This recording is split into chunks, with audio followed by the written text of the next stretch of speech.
So, to my mind, this at least the first thing I should try is the nth root test. Even though technically I would say you should try the nth term test just to be like, but I don't know what the limit of that is. But the nth root test is going to make it easier to do. So let's try the nth root test and see what happens. It seems like the obvious choice. It might not work out, but I'm going to try it anyway because I don't know what's going to happen. I have to try something.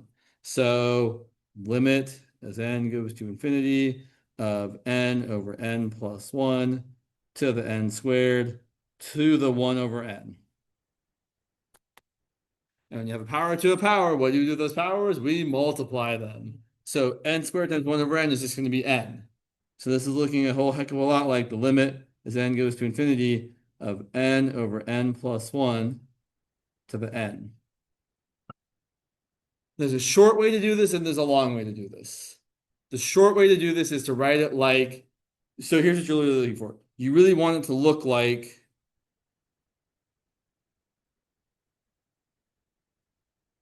1 plus 1 over n to the nth power, maybe then to something else. That's what we want it to look like because we know that the limit as n goes to infinity of 1 plus 1 over n to the nth power is e. So I'm going to make myself rewrite this like that. And the problem is you've got the n over n plus 1 in the wrong way. So I'm going to fix it.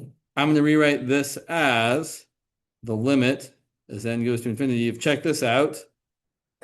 N plus 1 over n to the negative 1 to the nth power.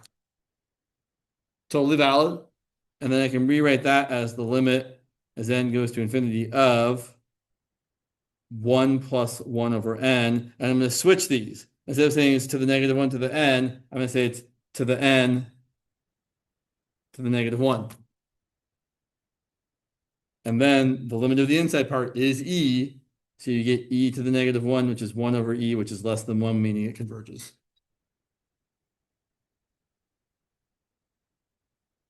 It's a good problem. It's a tricky problem. I'm gonna retract my statement. It's not a good problem. It's a challenging problem, and if you know the trick, it's not hard. If you don't know the trick, it's really hard. Yeah.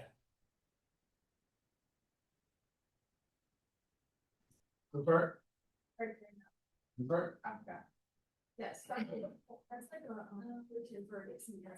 So as long as you're including the limit, yes. So this without the limit is not e. You have to have the limit. Just like sine x over x doesn't equal 1, the limit as x goes to 0 of sine x over x doesn't equal 1. Are we supposed to remember that? I think so. The longer way to do this, in case you're curious, would be to do what you were saying, which is do the e to the natural log thing. So you could also say, kind of grossly, it's equal to the limit as n goes to infinity of e to the natural log of n over n plus 1 to the nth power. And then you have to do stuff so you can use L'Hopital's rule. So you end up rewriting this as, let me try my light. The limit as n goes to infinity of e to the n times the natural log of n over n plus 1. I should probably rewrite, yeah, no, I shouldn't. And then this is going to be the limit as n goes to infinity of the natural log of n over n plus 1 over 1 over n. E to that. So I forgot the e. That looks terrible, but it is a 0 over 0 type of limit. Natural log of n over n plus 1 as n goes to infinity is going to be the natural log of 1, which is 0, and 1 over n also goes to 0. So then you could finally use L'Hopital's rule. I don't think for a problem like this, you're expected to show all this work. I think the expectation is you get to something like this, and then you say, I know that's going to be e to the negative 1. But if you want to take the long path, we certainly can. Using L'Hopital's rule, things are going to be a little bit gross here. It's going to be the limit as n goes to infinity of e to the power of the natural log of some stuff is going to be 1 over that stuff. Okay, 1 over n plus 1 is n plus 1 over n times the derivative of n over n plus 1. Good God. Bottom times the derivative of the top minus top times the derivative of the bottom, all over the bottom squared over the derivative of the bottom, which is negative 1 over n squared. Eesh. It's terrible. Those n's cancel. And n plus 1 cancels with n plus 1. So you've got the limit as n goes to infinity of I'm really worried this is gonna not turn out right. No, that's gonna be all fine. So I've got 1 over n times n plus 1 times negative n squared over 1. And as n goes to infinity, I've got negative n squared over n squared plus n. That's going to go to e to the negative 1. But you really shouldn't do it that way if you can avoid it. Gross. Yeah. Yeah. I'm trying to think if there's any other way to do this problem. I don't think there's really any other good way to do this problem. This is probably the best way. Yeah. Yeah. I think it's the best way. All right, cool. Since we're already there, any other, I assuming this is from a test you just took? Was it today or was it Monday? Are there any other, so I know on Monday we did this before, we can do it again. Were there any other questions about the things you got tested on? Also, I'm sure the people that have a test on Friday might not mind hearing about things you were tested on Monday. It's okay if you don't have questions. I'll pause for a minute if you have any questions while I look at the things I'm gonna do. So I have to remember what I'm gonna do. Did I hide all my notes for myself? I think I did. I'm really good at doing that. What was the one you said? Let's do that. Let's close you. Let's open you. It's when I open all the things I want and then I close them all later because I'm not paying attention.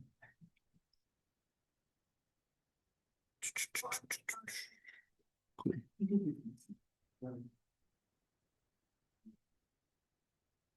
All right. Going once, going twice. Any other questions about things on the, yeah.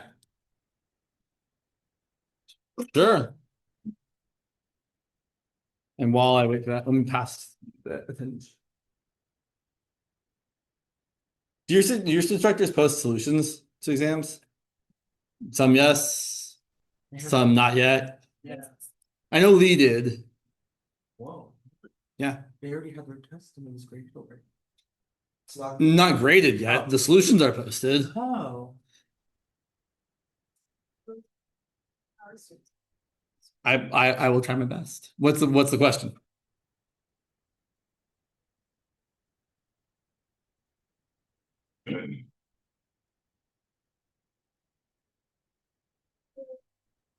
No.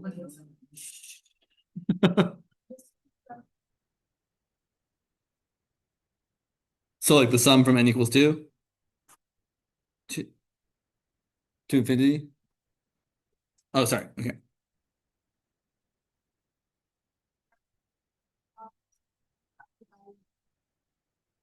Two times the absolute value of x.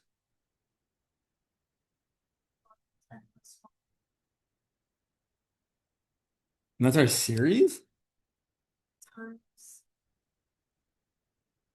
Times n? Like that? Yes. Weird.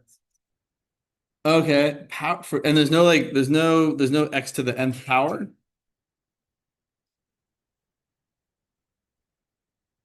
Okay. So radius of convergence.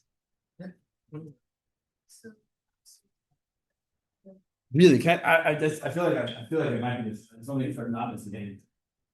And is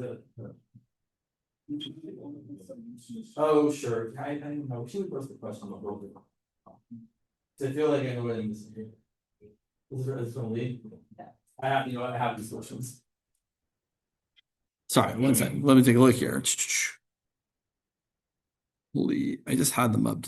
Of course, I closed that window too. Sorry, one second. So let's see. In the solutions, he put them where? In the assignments? Yeah. Yeah, cool. All right, let's see. So yeah, the solutions.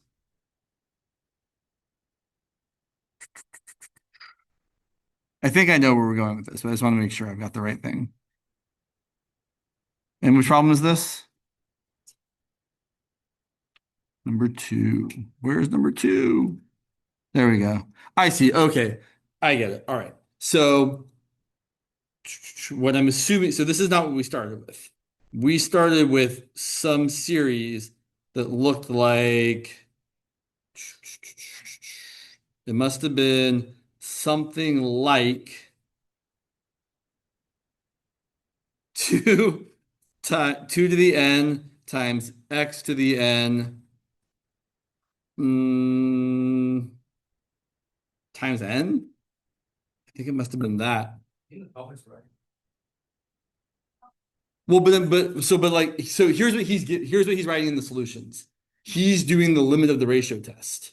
So he's saying, cool, limit as n goes to infinity of the absolute. I think I've got things flipped over. Yeah, okay. So anyway, here's what we're getting. He's saying that the limit of, and he's done the simplification. He's getting 2 times x times n over n plus 1.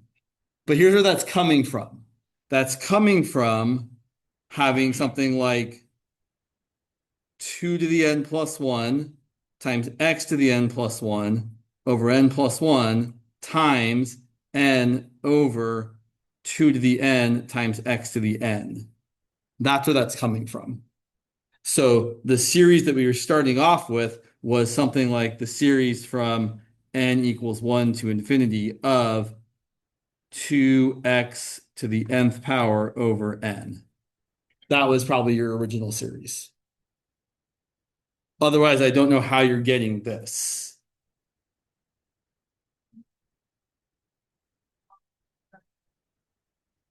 Because Series. I don't see how else you get to what he's got without that being your series. Because using the ratio test, I'm going to get 2x to the n plus 1, which is that part there, over n plus 1, right? This is my an plus 1 term. And this is my divided by my an term. And then this simplifies to that because 2 to the n plus 1 over 2 to the n is 2, x to the n plus 1 over x to the n is x, and n over n plus 1 is n over n plus 1. So then we take the limit of that. That's going to be 2 times the absolute value of x times the limit of the parts with the n's. And the limit of n over n plus 1 is just going to be 1. So we get 2 times the absolute value of x times 1. And that has to be less than. Then if we want to use the ratio test to find convergence, it has to be less than 1. Right? The ratio test says if you take the limit as n goes to infinity of the absolute value of your next term divided by your current term, whatever that limit is, it has to be less than 1 for convergence. So then we have that the absolute value of x is less than 1/2. Meaning our interval, I know that's not the question, but I'm going to say it anyway. Our interval of convergence is something like x between negative 1/2 and positive 1/2. We don't know if the endpoints are included or not. But fortunately, that's not the question. The question was the radius, and the radius is half the whole length. The whole length is 1, half of that is 1/2. Or the distance from the center to the end. Or whatever that number is there once you've got x over here. So my radius of convergence should be 1/2. Yeah. Sure. Let me pause. Are there any other questions about this before we move on to a different problem? Cool. I will point out, just because I will point, if you were asked for the interval of convergence here, you would have to test each endpoint in your original, not this series. And I'll point out in this original series, if x is equal to positive 1/2, then you're going to get 2 times 1/2, which is 1. 1 to any power is 1. And you're going to get the sum of 1 over n, which is going to diverge. On the other side, if you look at the other endpoint, which is negative 1/2, you're going to get the sum. Well, 2 times negative 1/2 is negative 1. And the sum of negative 1 to the n over n is convergent by the alternating series test. So if instead someone asked you a slightly different question and said, what's the interval of convergence? Your interval of convergence would be negative 1/2 inclusive to positive 1/2 exclusive. Which I think is always more fun to ask, but it is more work to ask that question. Go ahead. Okay, is this on Lee's test too? Is this also on Lee's or is it on? Okay, I just wondering because I have Lee's right in front of me, so that's what I was asking.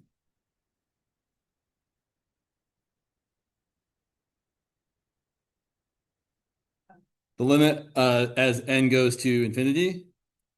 Okay, suppose that the limit of n times an. Just and, Okay, for some value of how. okay, that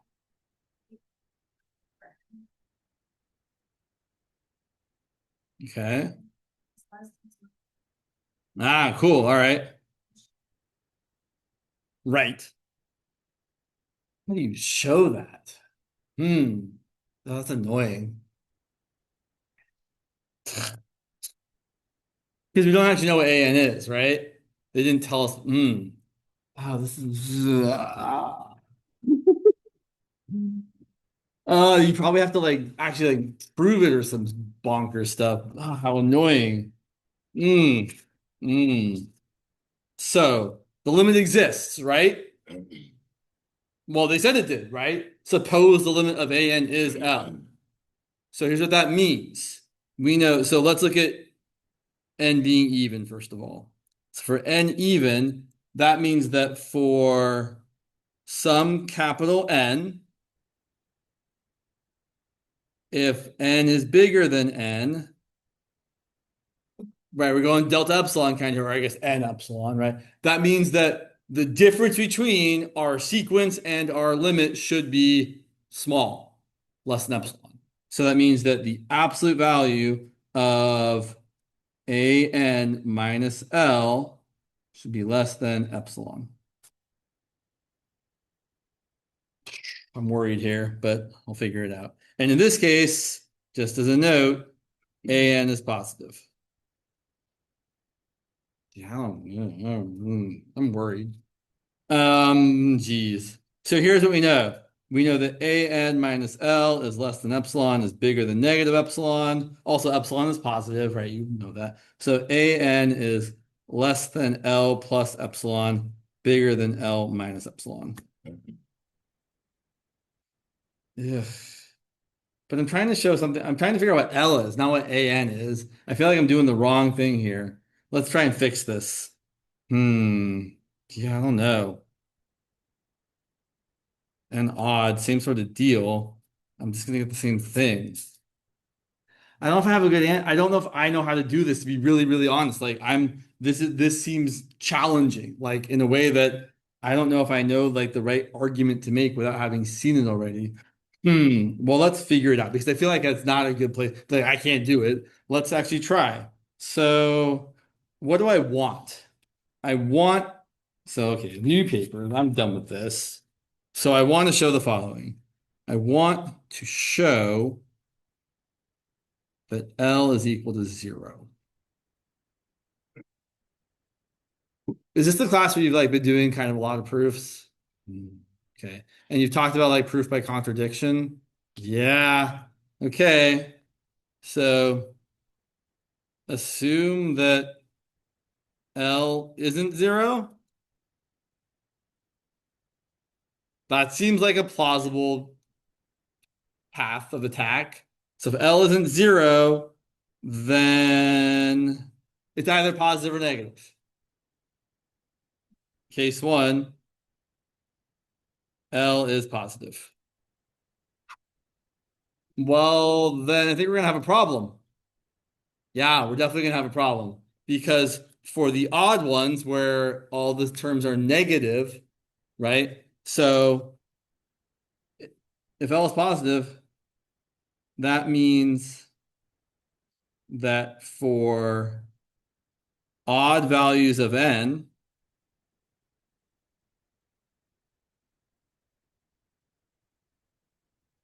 that the difference between a sub n minus L is always going to be greater than some number.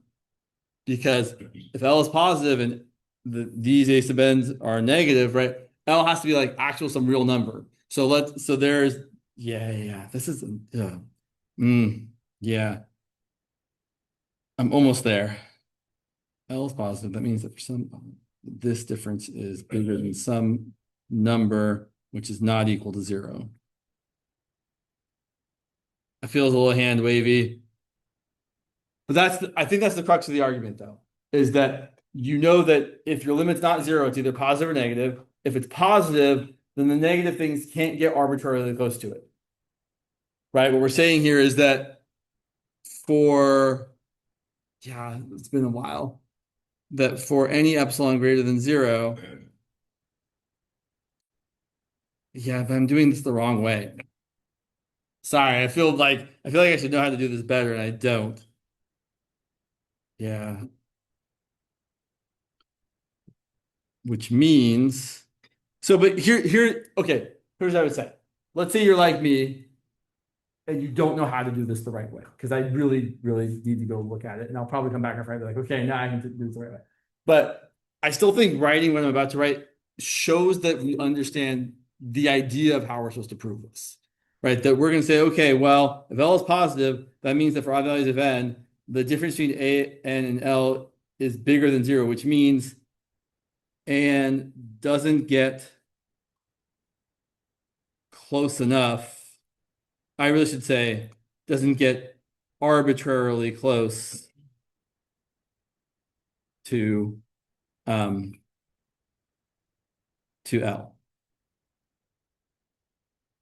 I feel like you kind of have to pick a number. Yeah. And then you can make a similar argument the other way. You say case 2, if L is negative, then similar idea. Then for even values of n, and really, if L is negative, here's the thing I keep wanting to kind of say, but I'm not saying. If L is negative, then there's a value between L and 0. Right? If two numbers aren't the same, then there has to be numbers between them. I'm gonna say that again, because it's actually a really important idea. If two numbers aren't the same, even if they're really, really close to each other, there has to be numbers between them. So if L isn't 0, then there's some other number, let's call it R, between L and 0. So there's like so there's R between L and 0. And then we can say essentially that no matter how close you get to no matter how close you get to 0, right? And then, okay, sorry, round and round we go. So we know that the ANs are positive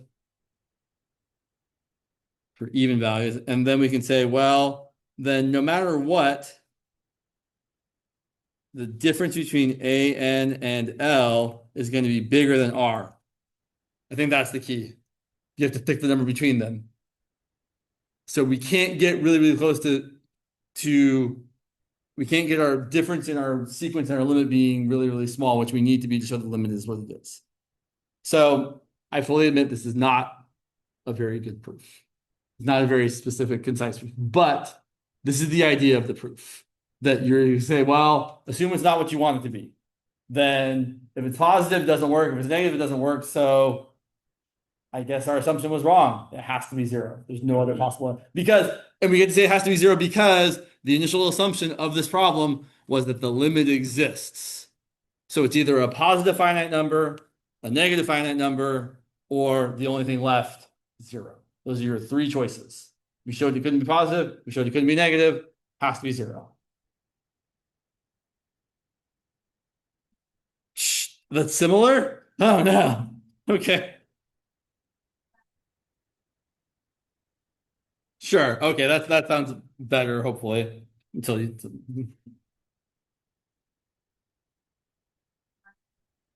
And Sine of n pi over 2. Or is the 2 inside the parentheses? Okay. No, it's all right. Okay. divide Cool. by absolute less than 1/10 for all and bigger. So what was that? So sorry, let me slow you down. Find the smallest. Yeah, such that, The absolute uh-huh, 1/10.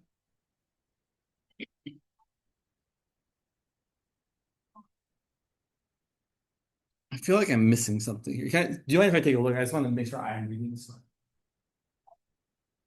I probably, but I know what it's like. Let me get it. It seems not terrible, is why I'm just curious. Like, I was expecting it to be like the sum. Okay, so here's the thing you probably should know about sine of n pi over 2. That just cycles through the numbers 1, 0, -1, 0. Right? If n is 1, you get sine of pi over 2, which is 1. If n is 2, you get sine of pi, which is 0. If n is 3, you get sine of 3 pi over 2, which is -1, and so on and so on and so on. So, I mean, it looks like I'm going to pick n equal to 11. Unless I'm missing something really stupid, right? Because A11 is equal to sine of 11 pi over 2 over 11. And the absolute value of that, whatever sign is, it's either 1, 0, or -1. That's for sure going to be less than or equal to 1 over 11. Actually, it's going to be so, and that's for sure less than 1 over 10. It feels too straightforward to me, but maybe I'm not seeing something that they meant to ask. Are there solutions? I imagine there aren't solutions posted to this. Otherwise, you might have helped me out with the previous problem. Are there solutions posted? No, yeah. Is he gonna post solutions? All right, well. So I feel like n equal to 11, find the smallest n such that, well, okay, so here's the question. All right, all right, all right, all right. Is it n equal to 10 or is it n equal to 11? Or is it n equal to 9?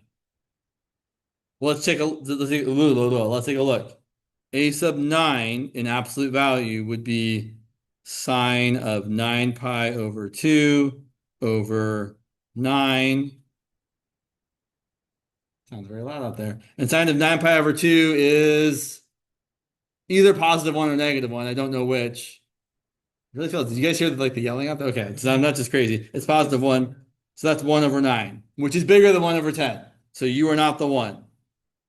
But if it's n equal to 10, I think n equal to 10 is actually the right answer here. Because sine, or I should say a sub 10, oh, it's sirens. It's sine of 10 pi over 2 over 10. But sine of 10 pi over 2 is 0. So that's equal to 0, which is for sure less than 1 over 10.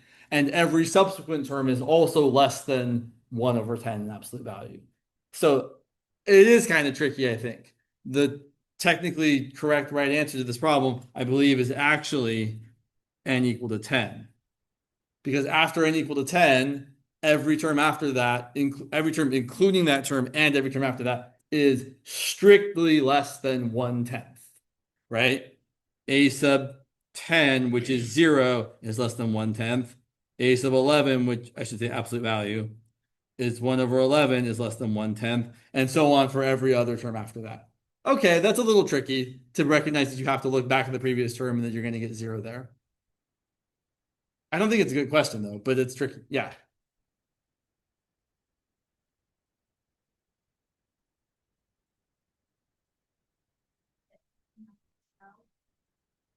I don't feel like that's what to me that doesn't feel like the gist of this problem. Um, yeah, I don't know. Right. Like to me, this one doesn't, yeah. I understand what you're asking. You're because like it sounds like your instructor would like you to write it in more of a proper definition sort of way. Um, yeah, I don't know, but I'm gonna write myself a note to look at that later on. So James, look at and epsilon proofs. Who's your instructor? for Carlson. Because I'm on the campus finally. And those were problems. Which problems were they?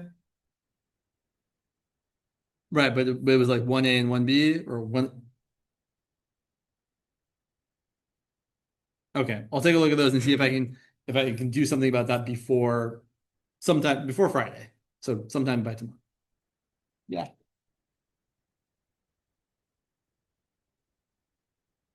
Uh-huh.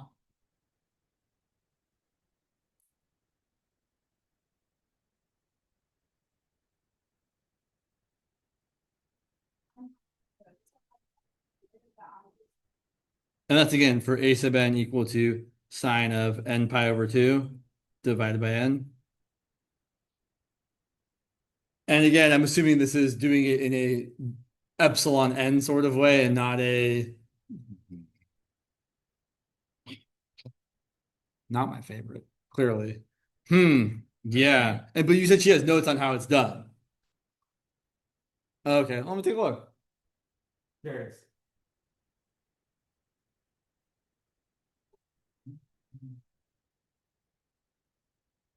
Okay, sure. That's not bad. So, right. So here you can exploit the fact that, um, right. So we're trying to show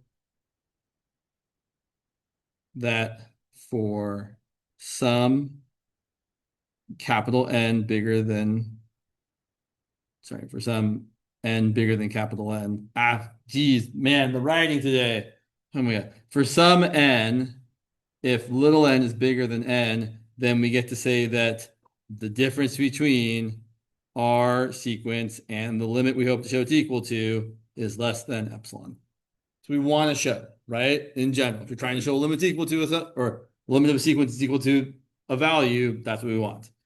But in this case, that means we're going to show that the absolute value of sine of n pi over 2 over n minus 0 is less than some epsilon. But in this case, we know that sine of anything in absolute value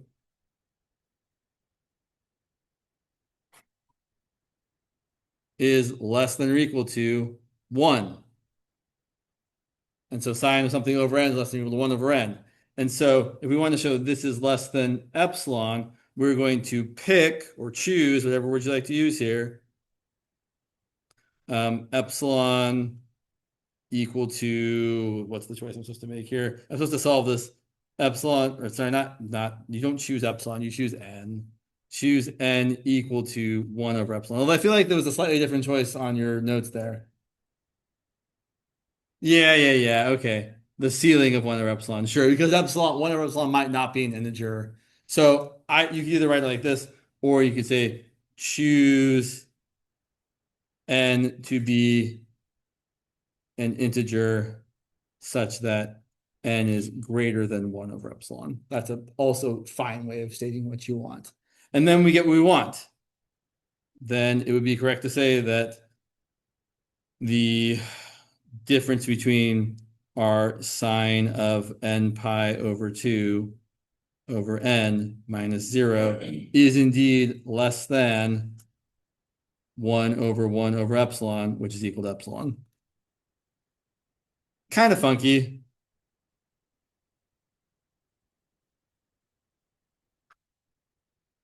Kind of funky. I feel like let me less than 1 over n, which is then if n is bigger. Yeah, that's right. I'm not crazy. This is if n is bigger than little n. Sorry. Right. That's bigger than that's smaller, and that's equal to that. Yeah, I'm good with that. Or I guess you could say less than if you really want to.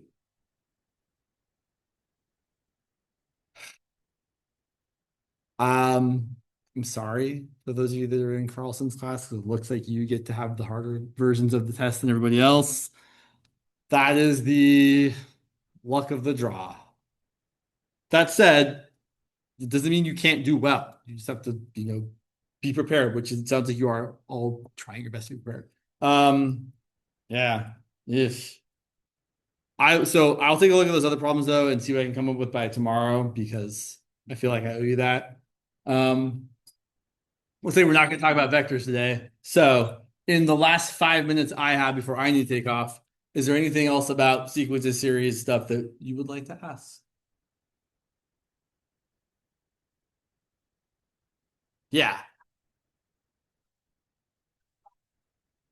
Uh-huh. Okay. Sure. Let's take a look. Wait.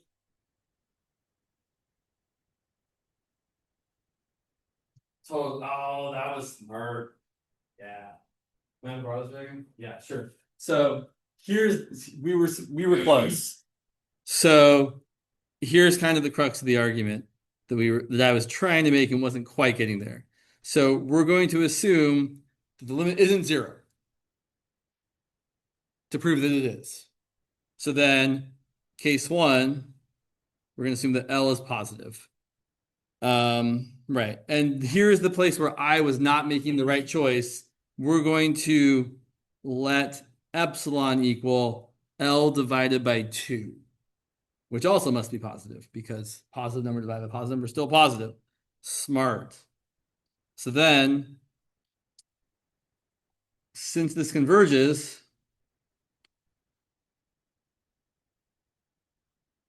there must exist n, capital N, such that for all n bigger than or equal to capital N, the difference between our sequence and our limit has to be less than epsilon. But the problem with that is, if epsilon is L over 2, and let me make sure I'm writing this exactly the right way. Yeah, right. So that means that, sorry, make sure you, right. So we can say then an minus L is less than epsilon, also bigger than negative epsilon. We're not worried about that part. And then if I add the L over here, I feel like, oh no, I want the other side of this. And then if we add L over here, an should be bigger than L minus epsilon, but then epsilon being L over 2 means an is going to be bigger than L minus L over 2, which means an has to be positive because L minus half of L is positive. But that means that I'm almost there. Sorry, words. Right. Oh, yeah. But an is negative for odd values of n. So this isn't going to work. Right? I know it seems like it's like really, but yeah, so that's kind of the more so everyone else is like, thank God. That's kind of how we do this. And then you make a similar argument the other way, right? You would say, right, if L is negative, you would let epsilon be the absolute value of L over 2 in the same sort of way. Yeah. So I don't love this at all. I'm sure it's not. I'm sure it's clear that I don't like this a lot, but you can prove this via contradiction. So yeah, if you're trying to show a limit doesn't exist, or it should say, yeah, I don't know. I don't have the right word to say this, right? I'm going to take a minute later on and write up something nicer. This feels like I'm still kind of just throwing stuff at the wall here, but I will provide that to you before the end of tomorrow.